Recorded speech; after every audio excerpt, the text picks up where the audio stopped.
한판 브리핑 김수민 평론가와 함께하겠습니다. 어서 오십시오. 네, 반갑습니다. 자, 지난주 파행으로 열리지 못했던 한덕수 국무총리 후보자 인사청문회 오늘 열렸습니다. 네, 인사청문회 시작 직후에도 자료 제출을 둘러싼 신경전은 계속됐는데요. 민주당 간사인 강병원 의원은 언제까지 의원들이 요구하는 자료를 제출하겠냐라고 하면서 김앤장 해외 자본 유치 성과, 배우자 그림 구매자 이름을 가려서라도 제출을 하라라고 거듭 추가 자료 제출을 요구를 했습니다. 예. 민주당 의원들은 특히 한 총리 후보자가 공직을 떠난 뒤에 김앤장 고문으로 고액 보수를 받은 것을 두고 집중 포화를 벌였는데요. 한덕수 후보자는 이에 대해서 제가 특정 케이스에 관여한 것이 한 건도 없고 후배인 공무원들에게 단 한 건도 전화하거나 부탁을 한 바가 없다라고 밝히기도 했습니다. 그리고 배우자 그림 3점을 2,300만 원에 사들인 부영주택이 미국에 진출하는 과정에 연관되어 있다는 의혹에 대해서도 한덕수 후보자는 부인을 했는데요. 부영주택은 단 한 번도 그런 요청을 한 적이 없다라고 밝혔습니다. 또 배우자의 사촌이 부영주택 미국 법인장을 한 것에 대해서 지금은 관두셨다라고 대답하기도 했습니다. 예. 그리고 박진 외교부 장관 후보자에 대한 인사청문회도 같이 시작이 됐는데 이 아들의 그 도박 사이트 의혹이 주요 쟁점이었군요. 네, 그렇습니다. 민주당의 김영호 의원이 제기한 바에 따르면 박 후보자의 장남이 2018년 말부터 최근까지 근무했던 도박 사이트 운영사 엔서스 그룹에 대해서 의혹을 또 제기를 하면서 이렇게 얘기를 했습니다. 합법적 기업으로 불법 도박 사이트 운영과 관련이 없다고 하셨지만 자료를 보면 모두 사실과 다르다. 엔서스 그룹 전신인 엔서스 홀딩스가 작성한 투자 제안서에는 박 후보자의 장남이 사업개발부서의 책임자로 명시돼 있다. 라고 밝혔습니다. 그리고 관계사가 조세 회피처의 소재지를 두고 있다는 것에 대해서도 문제를 제기했는데요. 예. 박진 후보자는 이에 대해서 게임 소프트웨어 플랫폼을 개발하는 캐나다 소재 합법적 기업이다라고 해명을 했습니다. 그러면서 사실 여부를 떠나서 가족과 관련한 내용이 제기되고 논란이 되고 있는 것은 자신의 부덕의 소치라고 유감을 표명을 하기도 했고요. 그리고 각종 현안에 대한 그런 입장도 나왔는데요. 사드 추가 배치에 대해서는 박진 후보자가 신중론을 폈고요. 예. 전술핵 재배치에 대해서는 논의하고 있지 않다라고 하면서 한미 간 확장 억제 전략 협의체 재가동을 하는 것이 가장 좋은 방법이라고 밝혔습니다. 예. 그리고 오늘 뜨거웠던 청문회 중 하나 원희룡 국토교통부 장관 후보자 인사청문회였는데 그 후보자에 대한 고발 가능성까지 언급됐다고 하는데 무슨 말입니까? 네, 회의 시작 후에 40분 정도 민주당 의원들이 불성실한 자료 제출을 성토를 했습니다. 예. 그리고 원희룡 후보자가 유튜브 셀프 청문회를 했던 거에 대해서도 자화자찬이라고 맹비판을 했는데요. 민주당 의원들은 도지사 재임 당시에 추진했던 오등봉 공원 민간 특례 사업 의혹, 업무 추진비 유용 및 김영란법 위반 의혹 등을 주로 거론을 했습니다. 예. 민주당 김교흥 의원은 오등봉 사업에서 민간 사업자 수익률이 전체 사업비의 8.91%로 다른 사업이 4 내지 6%인 것과 비교해서 터무니없이 높다라고 문제를 제기했고요. 예. 오등봉 사업 관련 공무원들이 이후에 컨소시엄 등으로 취업했다라는 것도 지적을 했습니다. 이에 원희룡 후보자는 오등봉 사업이 대장동 사업과 3가지가 다르다라고 밝혔는데요. 첫 번째는 초과 이익에 대한 환수 장치를 자발적으로 넣었다. 두 번째는 공사비 정산을 사업자가 아니라 제주시 측에서 선정한 회계법인에서 정산했다. 세 번째는 환경영향평가 등 모든 절차를 민주당이 다수파인 제주시의회에서 심의했다라고 들었습니다. 그리고 한편으로 그 업무 추진비 문제도 비판의 도마에 올랐는데요. 예. 민주당 박상혁 의원은 2014년부터 2021년까지 그러니까 도지사로 재임한 시기에 현금으로 업무 추진비를 사용한 정황이 발견되는데 이에 대한 증빙 서류가 도착하지 않았다고 비판을 했습니다. 예. 자, 이제 주요 후보자 3명에 대한 뉴스를 전해드렸고요. 자, 일단은 한덕수 총리 후보자 임명에 대한 문제. 초기에는 그 임명 찬성 여론이 높았다가 갈수록 좀 의혹이 커지고 있고, 특별히 김앤장 그 고액 자문료 논란이 커지면서 좀 부정 기류도 좀 있는 것 같습니다. 진 작가님 어떻게 보셨는지? 원래 뭐 인사청문회에서는 모든 부정적인 면들만 이제 부각이 되기 때문에 극히 예외적인 경우가 아니라면은 아무래도 찬성보다는 반대가 늘 높기 마련입니다. 예. 근데 지금 보게 되면 이제 김앤장 같은 경우 약간 뭐 전관예우라고 해야 되나요? 아니면은 자기가 공직에서 근무할 당시에 쌓았던 일종의 사회적 자본을 사적으로 이제 사용한 부분이기 때문에 예. 법적으로 문제가 없을지라도 이게 윤리적인 문제는 좀 있어 보이고요. 하지만 이제 지금까지 나온 얘기들 보게 되면 크게 한 방은 없어 보입니다. 그 청문회에서. 예. 김 소장님은? 그 한덕수 총리 후보자가 가지고 있는 이 전관에 대한 인식 참 너무 부족해 보였어요. 특히나 재취업 같은 경우는 전부 다 심사를 받고 있기 때문에 별 문제가 없다는 초에 말씀을 하시는데 예. 우리나라의 재취업 심사 제도라는 게 엉망진창입니다. 평균적으로 3년 안에도 80%가 신청하면 통과가 되고요. 기재부의 통과율은 무려 96%입니다. 그러니까 정말 이상하게 신청한 사람 아니면 기재부 같은 경우는 다 되고 금감원도 90%, 94%, 금융위도 90% 등 소위 말하는 이제 기재부에 잘 나가는 관료들은 본인이 원하는 곳에 굉장히 넓게 다 취직을 다 하고 있거든요. 네. 이런 상태에서 전관이 문제가 있는 것도 문제인데 그래서 뭐 한평생 국가를 위해서 봉사하고 그다음에 남은 여생을 대기업에 가서 돈을 많이 벌겠다고 하는 것까지는 뭐 윤리적으로는 그렇지만 한다고 하지만 그러고 다시 돌아오는 이런 전례들이 자꾸 쌓여가는 과정이 좀 큰 문제라고 생각하고요. 특히나 변호사들 같은 경우는 검사장을 했다. 지금 전관으로 하더라도 다시 공직 복귀할 때는 대한변호사협회에서 그간 수임했던 사건 내역을 다 제출하게 되어 있거든요. 예. 이 정도는 투명하게 해야 되는데 관료들은 이런 견제 장치조차 없는 상태예요. 그렇다 보니까 김현장에서 무슨 일을 했는지를 영업비밀이라고 감추고 있는 거. 아니 비밀일 것 같은 것을 20억씩 받으면서 가서 일할 자리를 하신 분이 다시 공직으로 복귀하면 그분이 그 다음번에 또 무슨 비밀스러운 일을 하실지 어떻게 알겠습니까? 그래서 뭐 당락에 상관없이 이번에 제도적인 보완이 좀 있어야 되지 않을까 생각을 합니다. 예. 또 이제 한덕수 후보자와 더불어서 박진 외교부 장관 후보자 역시 김현장에서 근무했던 이력이 좀 논란이 돼가지고 또 민주당의 이소영 의원 같은 경우는 김현장 출신인데 이 김현장 고문 출신 두 후보자 부적절하다라는 의견을 강하게 내고 있죠. 그래서 2부에 연결을 해서 어떤 면 때문에 그런 것인지 좀 짚어보고요. 자, 박진 후보자, 원희룡 후보자 일단 의원 출신들 의원 불패 신화가 있는데 또 어떻게 보세요? 이 두 분의 경우에 그 불패 신화가 이어질 수 있을지 진 작가님은?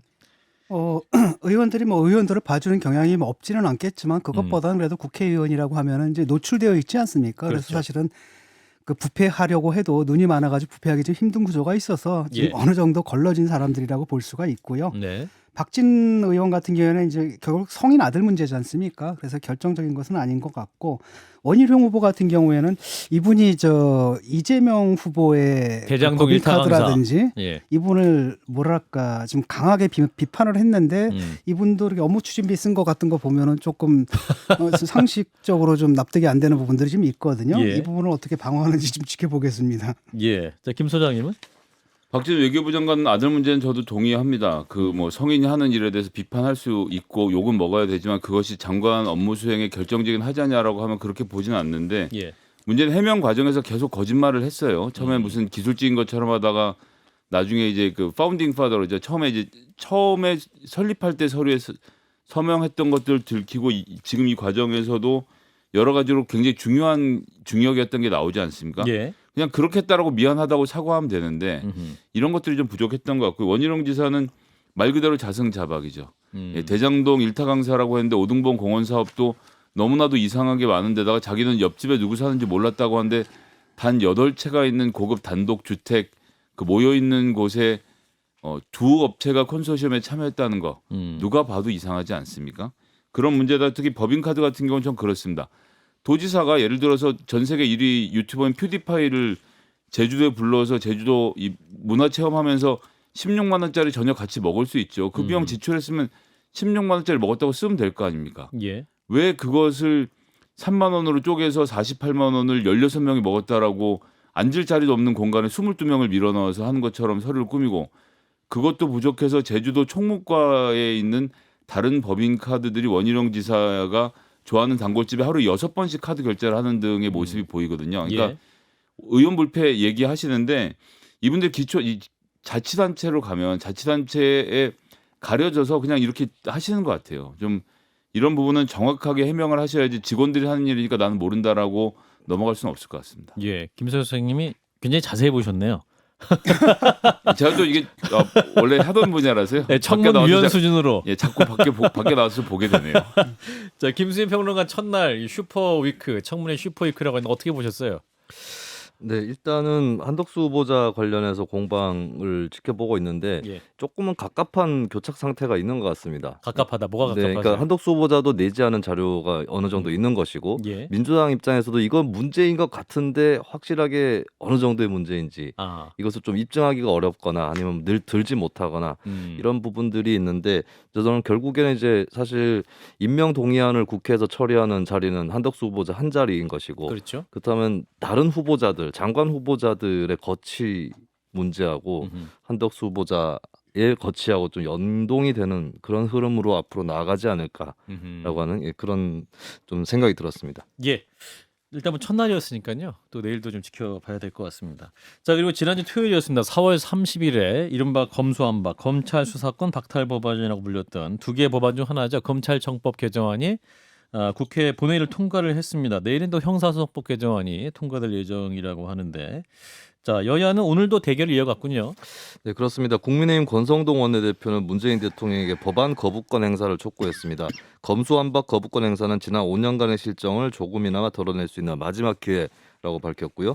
민주당은 내일 5월 3일 법안 처리를 예정대로 추진할 계획입니다. 그리고 같은 날 국무회의에서 공포가 되면 입법 조치가 종료가 되는데요. 예. 국무회의가 원래는 10시에 시작입니다. 그런데 비슷한 시각에 법안 처리가 국회에서 시작이 될 것이기 때문에 법안 통과 이후에 공포할 수 있도록 국무회의를 연기하자는 의견도 흘러나오고 있습니다. 예. 이에 대해서 윤호중 민주당 비대위원장은 어제 당의 의사가 청와대에 전달된 것으로 알고 있다라고 밝혔는데요. 하지만 박홍근 원내대표는 저희는 국무회의 연기를 요청한 바는 없다. 우리 권한받기다라고 해서 좀 말이 엇갈렸습니다. 당의 의사라면 국무회의를 연기했으면 좋겠다라는 그런 유의 의사인데 아니다라고 박홍근 원내대표는 얘기를 했던 것이고. 예, 그렇습니다. 이런 한편으로 청와대는 출입 기자단에 3일 오전 10시에 국무회의가 열린다고 알렸는데요. 예. 그런데 국무총리실에서는 개의 시간을 오전 11시로 공지를 했습니다. 예, 그래서 이 시간을 옮기는 그 여지는 열려 있는 거 아닌가라고 보여지고요. 국무회의 날짜로 옮길 가능성은 크지 않은 것으로 전해지고 있습니다. 예, 그렇군요. 자, 이런 가운데 이제 이 검수완박 입법에 대해서 윤석열 대통령 당선자가 국민의힘 인사들과 식사 자리에서 반대 입장을 밝혔다라는 조선일보 보도가 있었군요. 네, 최근 경기 지역의 국민의힘 의원들 그리고 원외 당협위원장들과 점심을 함께하는 자리였다고 알려졌는데요. 예.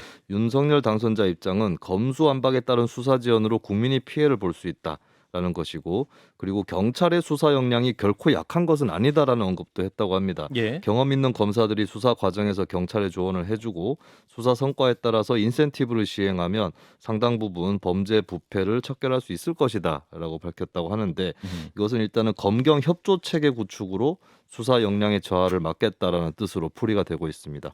예. 자, 국회 본회의를 통과했습니다. 4월 30일. 내일도 있을 예정인데 이 같은 날 또 이제 국무회의에서 법안 공포가 될 수도 있을 것 같아요. 이러한 상황은 어떻게 보고 계시는지 진 작가님부터 짚어주시죠. 뭐 한심하죠. 뭐 이게 이제 정권 떠나기 전에 이제 일을 저지르는 거지 않습니까? 이걸 보면은 옛날에 그거 생각나요. 왜 도둑들이 그 남의 집을 턴 다음에 그 집을 떠나기 전에 일단 뭐 생리 현상을 해결하고 가잖아요. 그러면은 뭐 안 잡힌다라는 속설이 있어가지고 예. 좀 그런 느낌이 좀 들고요. 그 민주당이 어차피 뭐 그럴 수밖에 없다 치더라도 그 정의당이 가담한 게 저는 굉장히 충격적이었거든요. 저는 이제 그렇게 생각해서 제가 참을 수 있는 그 마지막 노선은 기권 정도, 기권 정도로 하는 거라고 생각을 했는데 6명 전원이 다 찬성을 해버렸습니다. 그래서 예. 상당히 충격을 좀 받았고 상처도 좀 많이 받았습니다. 예. 그 어차피 이 법안 이거 엉망진창이거든요. 그래서 곧 아마 그 현장에서 온갖 목소리들이 아우성들이 올라올 겁니다. 결국 다시 손봐야 되는데 예. 왜 이런 짓을 하는지 모르겠고요. 결국은 뭐냐면 자기들 파워 엘리트들의 뒷날 걱정 때문에 서민들이 마땅히 이전까지도 누려왔던 이런 법적 권리를 갖다 박탈하는 행위를 지금 하고 있는 거거든요. 예. 그리고 국민들 대다수가 아주 반대하고 있고 특히 4월 처리는 뭐 65%인가 이상이 좀 반대하고 있는데 이걸 강행하고 있다는 것 자체가 국회라는 게 국민의 뜻을 대변해야 되는데 국민의 뜻을 대변하지 못하고 일부 강성 지지층과 그다음에 그 50대 하나회처럼 그 민주당에서 좌지우지하는 철험회에 나라 전체가 끌려다니는 꼴이 정말 한심합니다. 김성애 수장님. 예, 저는 결국 이제 사법개혁 특위에서 어떻게 AS를 잘하느냐 문제로 집중해서 봐야 된다라고 생각합니다. 어쨌든 큰 방향은 그렇게 잡혔고 수사권과 기소권을 분리하자는 것에 대해서는 뭐 국민적 합의가 있었다라고 생각을 하고요. 다만 부족한 부분이 지금 많이 보이죠. 고발인이 이의제기할 수 없게 하는 것부터 시작해서 수사 지휘권 문제는 어떻게 할 건지 등등 여러 가지 과제가 주어져 있는데 예. 이게 저는 요즘에 국회가 돌아가는 걸 지켜보고 있으면 그런 생각이 들어요. 그러니까 법을 다루시는, 법을 만지시는 변호사들, 검사, 판사 이런 분들 중심으로 해서 입법과 관련된 것으로 주요 이슈를 몰아가다 보니까 실질적으로 시스템이 어떻게 안착될 것인가 보다는 법문항이 얼마나 깨끗하게 깔끔하게 떨어질 것인가에 좀 집중하는 것이 좀 아쉽다는 생각이 들고요. 예. 사법개혁이라는 게 별거 있습니까? 검찰 2,300명 밑에 있는 6,300명이나 되는 검사 수사관들이 제대로 된 수사청으로 옮겨서 수사 역량을 마음껏 뽐낼 수 있도록 되고 그렇게 해서 자연적으로 검사 역할이 기소 쪽으로 넘어가도록 만드는 것이 더 중요하다라고 생각하거든요. 그래서 법을 아무리 틀어 막아도 이런 사람들은 또 새로운 길을 찾아냅니다. 김영란법 만들어도 밴드 저기 와서 노래 부르기 전에 퇴근했다라고 96만 2천원만 먹었다고 기소 안 하는 게 검사들의 본 모습이지 않습니까? 그래서 문화를 바꾸는 일에 더 집중을 해야 되겠고 구조 개선을 위한 사법개혁특별위원회 구성 현재 국민의힘이 당장은 반대하고 있지만 윤석열 정부에서 다 이루어질 일이니까 예. 테이블에 빨리 나와서 관련된 문제를 논의했으면 좋겠습니다. 오늘 저 이례적으로 부장판사님이 한번 글을 올렸는데 거기서 이런 비유를 하더라고요. 수사권 그다음에 기소권을 분리한다는 것의 의미다. 근데 사실상 민주당 안은 기소권을 없애는 거랑 상관없다라는 거예요. 그러니까 어떤 비유를 하냐면 국회에다 비유를 하는 겁니다. 의원들한테 법은 딴 사람들이 다 만들고 니들은 통과만 시켜라. 지금 이런 상태거든요. 그러니까 수사권과 기소권이 이게 완전히 기계적으로 분리해 놓게 되면 일단 공소 유지가 안 되거든요. 그럼 대부분 다 무죄로 풀려나는 거예요. 재판 중에 새로운 사실이 나오거나 그러면은 뭐 기소만 담당하는 사람이 그걸 어떻게 반박을 하겠습니까? 결국 다 무죄로 풀려나고 그러니까 결국 이제 범죄자 천국이 되는 거거든요. 이런 문제가 있다는 걸 지금 사법부에 계신 분들도 지적을 하고 있고 결국 이거 저 위헌 소송이 날 가능성이 굉장히 크다고 봐요 저는. 왜냐하면 이 기소권에 대한 민주당식 해석이 굉장히 잘못된 것이라서. 그런 점에서 말씀하시면 저도 이제 판사들 얘기는 또 한마디 좀 거들어야 되겠는데요. 최근에 대법원에서 사법농단 판사들에 대해서 다 무죄 선고를 하고 있는 것도 웃기는 일이지만 사실 별건 수사가요. 검찰이 잘못하는 것도 있지만 검찰의 욕망을 법원이 한 번도 제지하지는 않은 게 문제였습니다. 즉 원래 이 사건으로 시작해서 기소를 하고 수사를 하다가 그 사건이 무죄가 나올 것 같으면 또 다른 사건을 찾아내서 또 기소를 하는 형태를 반복해 왔는데 예. 그럴 때 법원에서 별건 수사는 하면 안 돼. 이거 원래 안 되는 거거든요. 예. 제동을 한 번이라도 제대로 걸어줬느냐라고 하면 그런 적이 없었다는 것이죠. 이제 이런 문제들 그러니까 사법부 전반적으로 쌓여 있는 문화적인 문제가 여전히 많다라고 생각하기 때문에 이런 부분에 대한 좀 조율과 조정이 필요하다고 생각합니다. 그러니까 그 뭐죠?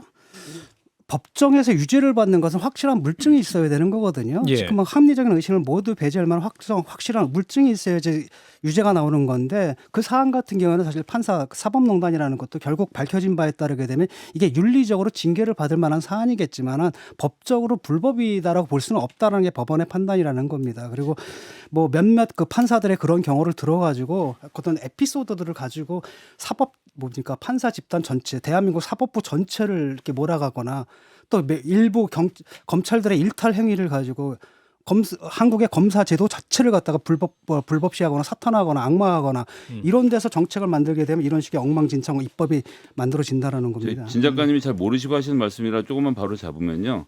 사법농단 경우에는 재판에 개입한 증거들은 다 나왔고요. 이 혐의가 다 인정이 됐습니다. 인정이 됐고 이것이 일부 판사들의 문제가 아니라는 것은 대법원장이 상고 법원을 만들 목적으로 법원 행정처를 움직여서 법원 행정처에서 재판을 고르고 거기에 이제 소위 말하는 위안부 재판도 들어가 있었죠. 해당 재판의 판결문을 고치도록 압력을 행사한 행위까지가 다 증명이 됐고 이건 다 범죄 행위인데 문제는 판사가 다른 판사에 개입할 법적 권한이 없기 때문에 직권남용에서의 무죄를 받은 판결이라서 이건 법리를 자기 마음대로 해석한 것의 문제이지 증거는 다 있었습니다. 자, 1심과 2심과 잠깐, 3심 논의가 너무 넓어져서요. 3심에서 모두 이런 판단이 나왔거든요. 그렇다면 사법부 전체가 짜고 봐줬다 이렇게 볼 수 있냐라는 거예요. 그러니까 그런 식으로 자꾸 스토리를 만들지 말라는 겁니다. 스토리가 아니고요. 그냥 증거가 나와 있는 죄였는데 다만 그것이 판사가 다른 판사에 개입할 수 있는 법적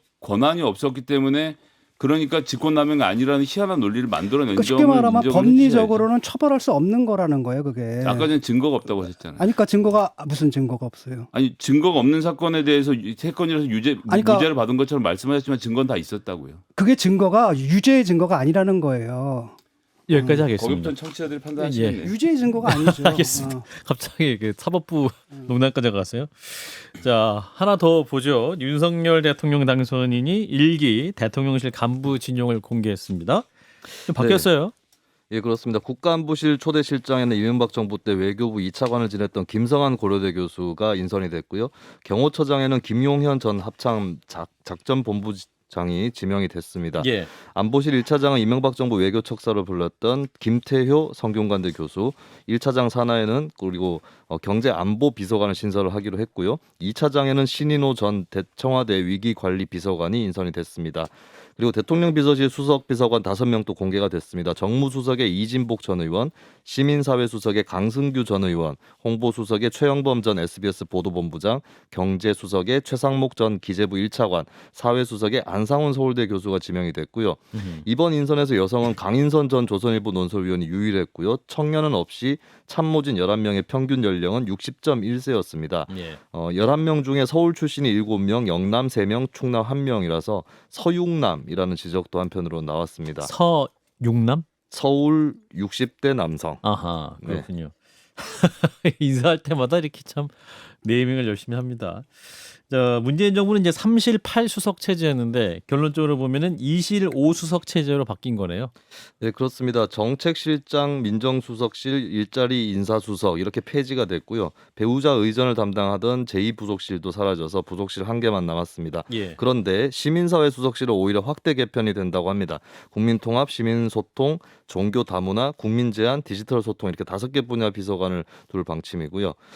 수석 비서관제 폐지 그리고 청와대 인원 30% 감축 등의 윤석열 당선자의 공약은 실현되지 않은 것으로 나타났습니다.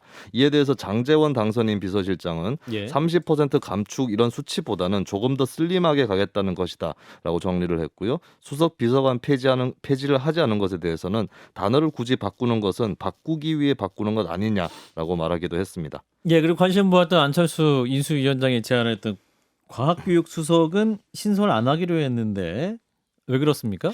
네, 과학교육의 중요성을 모르는 것은 아니지만 과학교육 수석이라고 따로 만들 시점은 아니다라고 장제원 비서실장이 설명을 했습니다. 예. 각 지역이나 부서에서 대통령실 직속 기구를 만들어 달라는 요구가 끊임없이 나오고 있는데 윤석열 정부는 겸손한 대통령실을 꾸리고 싶은 의지가 있다. 그러니까 이것저것 기구를 만들지는 못하겠다라고 하는 입장인 거죠.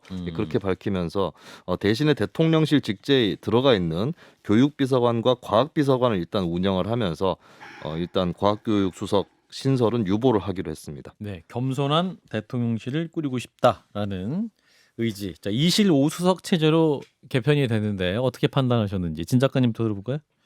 뭐 대통령의 의지가 그렇다면은 한번 내버려 두는 것도 나쁘지 않은 것 같아요. 네. 슬림하게 가겠다라는 것 정도가 예. 이제 눈에 띄고 그런데 약속했던 것만큼 그렇게 슬림하냐 하면 또 꼭 그런 것 같지는 않고 30%까지 아니었고. 예. 왜냐하면은 이제 청와대에도 기본 기능이라는 걸 하다 보면은 또 여기저기서 또 이거 넣어달라 저거 넣어달라 하면 요청도 좀 많을 것 같습니다. 예. 한 가지 눈에 띄는 건 이제 안철수 그 위원장이 그 계속 요구를 했던 교육 수석 신설이 지금 불발된 거 아니겠습니까? 그렇죠. 근데 이것도 이제 그 당선자의 의지가 좀 강한 것 같아요. 이분이 늘 입만 떼면 하는 얘기가 작은 정부잖아요. 예. 그러니까 뭐 뜻은 좋은데 뭐 다른 기능으로 대체할 수 있지 않느냐. 그래서 좀 부담스러워하는 것 같습니다. 알겠습니다. 자, 김 소장님. 일단은 너무 아는 분들 위주로 하는 문제가 여전히 있죠. 김성한 교수 같은 경우는 초등학교 동창이고 경호처장 김용현 합참작전본부장은 고등학교 1년 선배고 그래서 네, 어렸을 때부터 하여튼 알았습니까? 그럼 확실히 두 분이 서로 어렸을 때부터 알았는지는 제가 알 필요가 없는 문제인 것 같고요. 예. 그리고 이제 민정 일자리 인사수석실 폐지했는데 민정수석실은 폐지한 게 아니라 법무부로 아웃소싱을 했죠. 조직이 오히려 더 넓어질 움직임이 보이고 오히려 인사수석이 폐지됐다는 게 그런 점에서 큰 문제가 될 겁니다. 그러니까 무슨 얘기냐면 검증은 법무부 장관이 하는데 추천은 인사수석도 아니고 비서관이 하면 급이 달라지잖아요. 예. 즉 추천보다는 검증 쪽에 힘이 쏠릴 수밖에 없는 구조이고 이 민정수석실의 법무부 아웃소싱이 저는 좀 부작용이 있을 것 같아서 이 점에 대해서는 당선자께서 다시 한번 좀 들여다봐 주셨으면 좋겠다라고 생각하고요.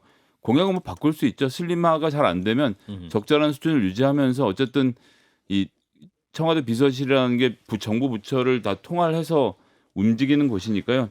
원하시는 스타일대로 잘 만들어 가보셨으면 좋겠습니다. 예, 자 오늘 그리고 이제 실외 마스크 착용 의무가 완화된 첫날이었는데 밖에 나가 보면 그래도 대부분이 마스크 쓰고 계셨던 것 같아요. 네, 그렇습니다. 일단은 아직은 써야 되지 않을까라는 것도 있는 것 같고 아 이거 그리고 벗는 것도 귀찮더라고. 다른 사람들이 많이 쓰고 있으면 예. 그걸 벗는 것도 또 심리적으로 부담이 될 수 있겠죠. 아니 뭐 좀 들어가면 또 다시 써야 되고 이러니까. 그러니까 실내 들어가면 또 써야 되니까 아니 다시 마스크 또 벗는 게 귀찮아 이제. 근데 막상 길거리에 나갔는데 쓰고 있는 사람이 많으면 어떤 사람들 어지간한 사람들은 나도 그냥 쓰고 있어야겠다 이렇게 심리적으로 또 부담을 느낄 수 있습니다. 저는 오늘 주유소에서 예. 소심하게 한번 벗어봤습니다. 기름 넣는 동안 한 3분 동안 이렇게 마스크를 벗고 소심하게 있다가 잘 못 하겠더라고요. 다시 쓰고 있었어요. 아 셀프 주유소에서. 네. 예. 자 그런데 이 완화안에 대해서 안철수 위원장 굉장히 반대를 했는데 국민의힘 이준석 대표는 또 반대 의견 냈어요. 네, 앞서서 안철수 위원장은 마스크 해제는 성급한 판단이다. 현 정부의 공으로 돌리려고 하는 거 아니냐 이런 우려가 있다라고 밝혔는데 이에 대해서 이준석 국민의힘 대표가 안 위원장에게 공개 경고를 했습니다. 경고. 네, 현재 확진자 추이를 보면 실외 마스크 착용 해제는 타당성 있어 보인다라고 밝히면서 인수위에서 가진 그런 우려가 신구 정권 갈등으로 비치지 않도록 각별히 메시지를 주의했으면 한다라고 밝혔습니다. 이거는 이제 의학적 견해라기보다 상당히 정치적 견해로 보여요. 예. 자, 아니 그러고 저는 다른 말은 모르겠는데 짧게. 공으로 돌리겠다는 말이 현 정부가 공으로 돌리다니요. 현 정부가 지금까지 했는데 너무하셨습니다. 네. 김수민 평론가였습니다. 고맙습니다. 네, 감사합니다.